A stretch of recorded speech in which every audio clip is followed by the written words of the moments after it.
секој ден во ова собрание, 90% од дискусиите се ваши. 90% од амандманите се исто така ваши. Нема месец за помена, немаме по 2-3 протести пред собранието. И вие ќе ни кажете дека нема демократија во Република Македонија. Знаете што вас ве боли? Вас ве боли затоа што СДСМ не победува на избори, ништо друго. Вие сакате да се донесе декрет, указ, со кој што ќе победите на избори или ќе бидете инсталирани на власт, или преку инженеринг на некоја меѓународна заедница или некоја непринципиелна коалиција или некои политички махинации да станете дел од владата. Тоа вас ве интересира. Зборувате за 24 декември. Вие сакавте да запалите Република Македонија, сакавте Македонија 2013 година да нема буџет. Тоа сакавте да го приредите на Македонија. Велите нема демократија. Вчера Игор Ивановски на крајот дискусијата де факто му се закани со апсење на претседателот на собранието. Еден ден ќе одговарате, ова не застарува, за 10 години ќе видите.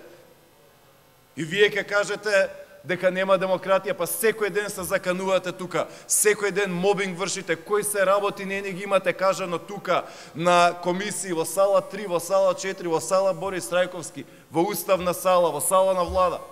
Нема ден каде што не сме навредувани.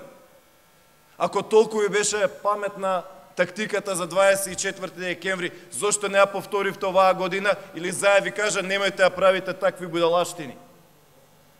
Затоа што тоа и само тоа дискутиравме за локалните избори. Март месец, април месец, резултатот од тоа 5-6 градоначалници на 5. Ако ви беше паметна таа тактика Македонија да нема буџет, да запалите Македонија, да банкротирате државата, што не ја повторевте оваа година?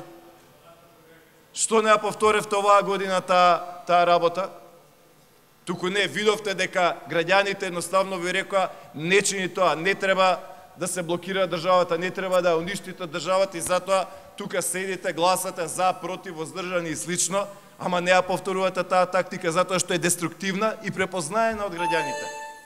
И цело време од вас слушаме, вие сте политичар како пратеник, слушаме мобинг на тројца новинари. Цело време Јанко Миленко Латас.